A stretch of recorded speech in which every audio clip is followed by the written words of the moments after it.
Yeah, I know, it's pure madness.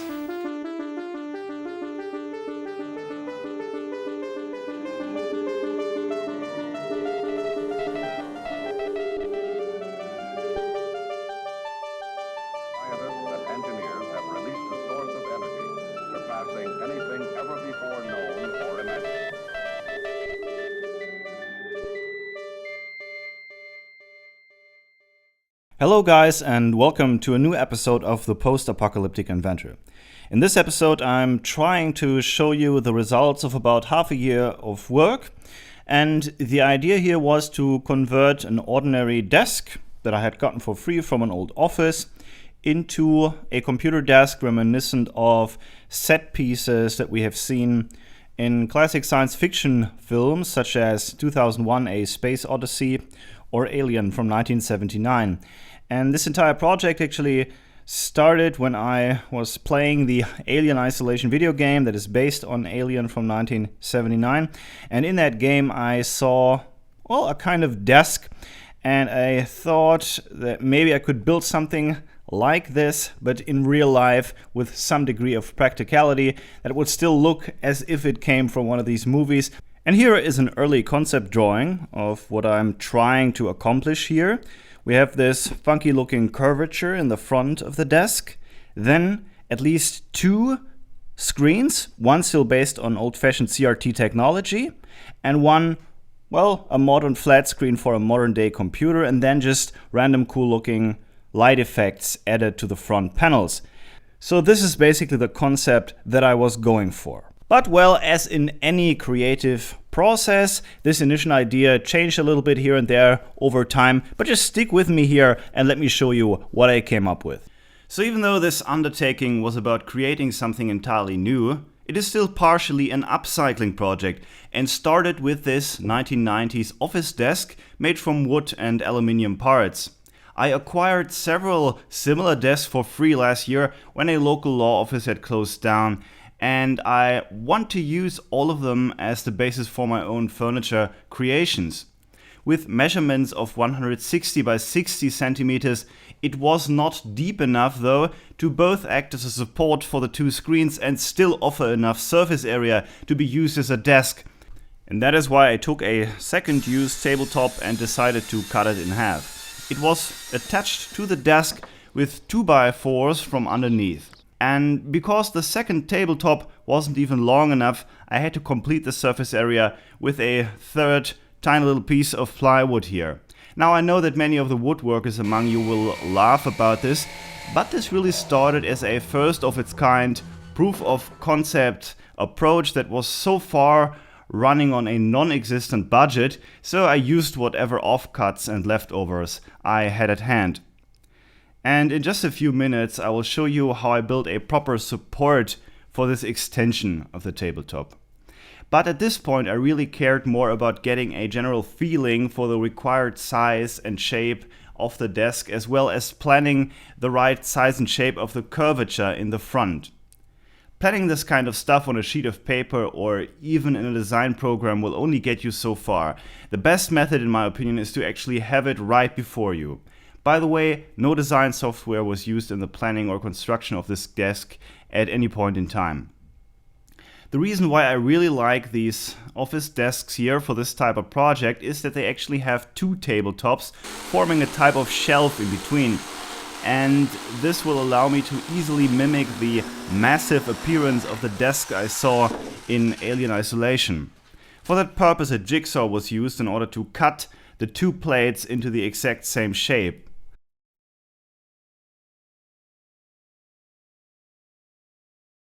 Now I cut aluminium sheets to the right size and I drilled a series of holes into them. I'm using these holes to tighten the sheets around the edges of the tabletop with lots of wood screws. Someone else would maybe have done this with thin plywood or flexible plastic parts and glue, but I'm actually more used to working with metal than with other materials, and this is why aluminium was my natural choice here. Later in the video, filler and paint will be used to give the front of the desk a more massive and monolithic appearance. And like before, I took a practical approach to find out if this desk was actually suited to sit at and I did this by playing a video game while using an old CRT that I was planning to incorporate into the design later as well. And getting an early impression of what the desk would actually look like with the CRT installed, I proceeded by building a console that would sit on the tabletop holding this TV from around 1980 in its front panel. In order to do that, I took the television apart and drew the outlines of its front onto yet another plywood offcut. Since I figured that I would be unable to ever get a nice surface finish from this raw piece of wood, I also did the same thing with yet another aluminium sheet, and we will get back to that in just a few minutes. For now, I once more used the jigsaw to make a hole that would fit directly around the TV's enclosure. And after reassembling the TV, I glued it permanently to this new front panel using MS polymer. And while the polymer was drying, I used the remains of that tabletop I had cut in half before to create these angled pieces that will give the console its stability and hold the front panels firmly in place.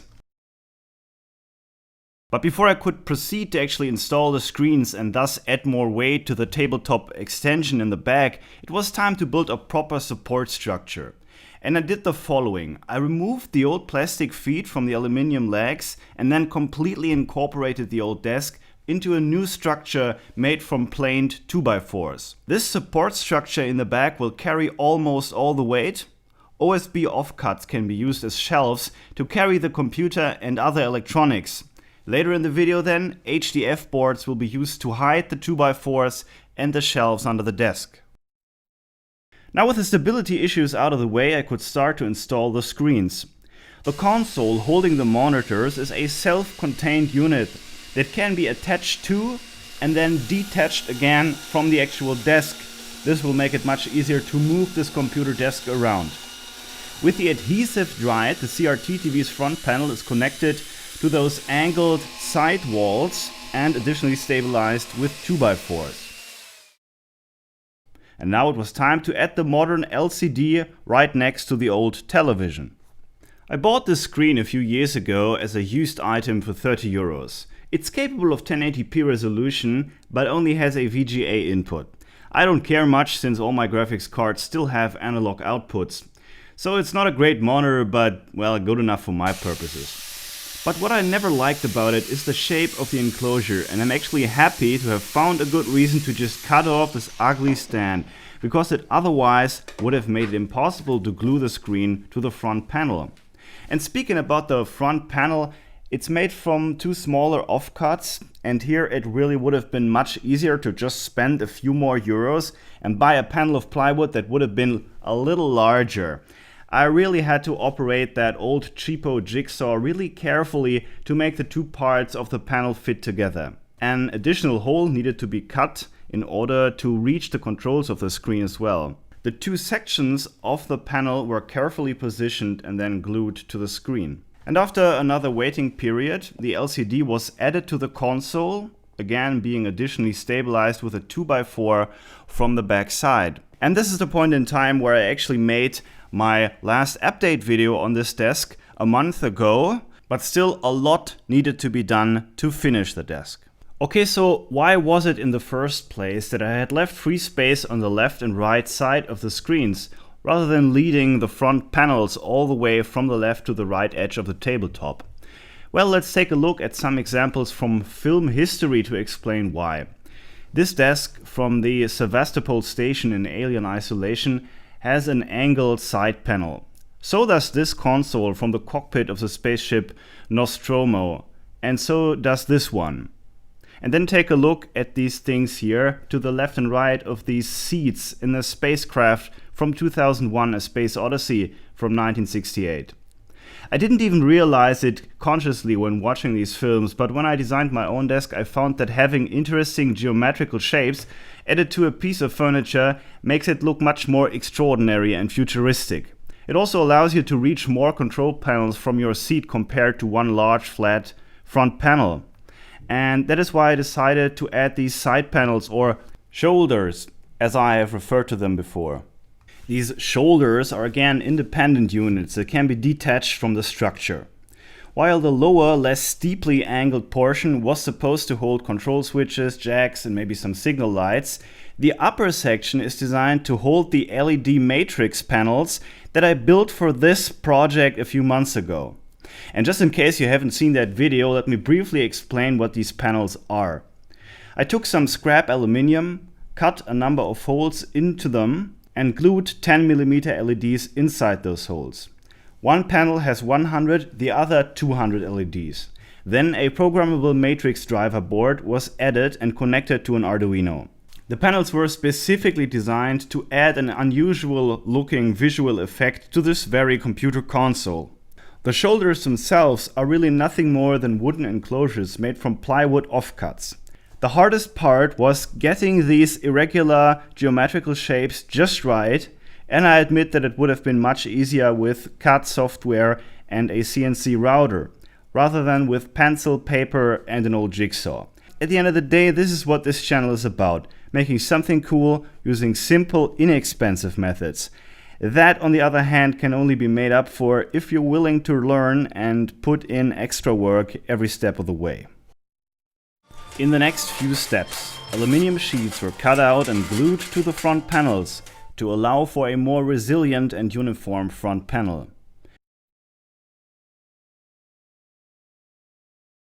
Then filler was applied where it hadn't been yet, and after it had hardened, it was ground off, trying to get smooth, rounded edges wherever possible. As an intermediate step, holes were then also cut in the lower sections of the shoulders, where then these already cut to shape aluminium panels would be installed, and the idea was that additional switches or jacks could be installed here, making the desk maybe more usable in a real lab environment. And after that, the shoulders were painted using a paint gun. And after cleaning the desk, it was covered in paper and tape in order to protect vital parts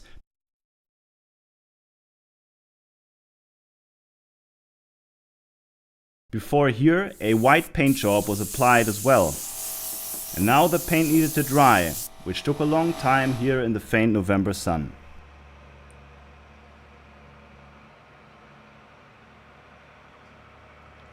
So while the paint was drying, I focused on finishing another vital part of this project, the mysterious red light. What light, you ask? Well, don't you know that every supercomputer or AI needs a mysterious red light that allows you to stare right into the abyss that is its cold and calculating mind? In case you didn't see my video on that one either, let me explain what I did here, and by the way, this and the other video with the matrices in the video description.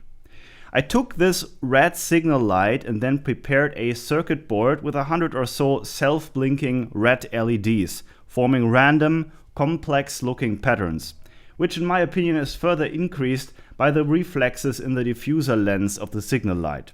And I have decided to install the mysterious red light on top of the console, and hence I will have to build another enclosure for that. Again, plywood offcuts are cut with a jigsaw and connected together. Filler and paint are applied and left to dry. The red light is later glued on. In the meantime, white HDF boards are used to give the support structure a more monolithic look and to hide the electronics that will be installed in the back.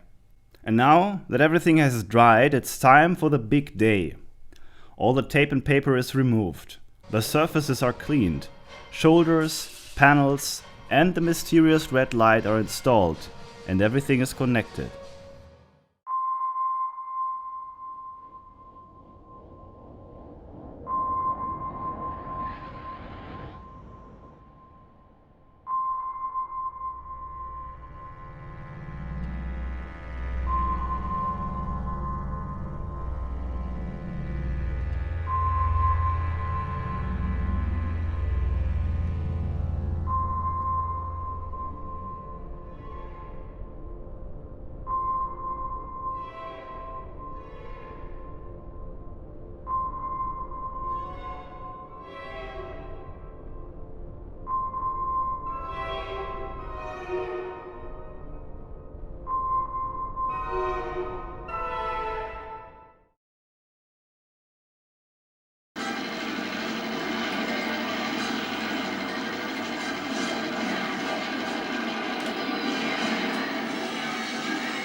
So guys, that was my first attempt at building retro-futuristic furniture that might still have some kind of use, and if it's only recreational use, in the real world. And well, I for one, I'm really satisfied with it. There are a few things that we still have to cover, a few things to be improved. For example, well, I could talk a little bit about the actual technology involved. I still have to build a better computer for this, and one of the LED panels is actually not active right now because I have, well, kind of misplaced my other Arduino. I just can't find it at this moment. So that could be something that we can talk about in maybe one of the next 2 episodes. And then there are some things still open here that I haven't decided on yet. See these panels here, these aluminum panels on these side shoulders. I first thought I could install some switches in here or maybe a power supply. That's why I have these banana jacks down here. But then I found out that it's actually very good as just like a storage compartment. Here, that's the Nintendo GameCube inside, and well, it's actually very practical to store things away and not like disturb the very clean and simplistic looks of this thing. So what do you think should I do with these panels? What would you integrate into these side shoulders here? Please just let me know in the comment section. And if you like this little video, then please let me know it, and I would really appreciate a little feedback here. Man, I put so much work into this, and I don't want to say it, but if you dislike this, then please never show up again here. Well, if you like this, give it a like. If you want to see more of this kind of stuff, then visit my Patreon under patreon.com/tpai and maybe support this channel. And I really hope to see you soon, guys. Goodbye.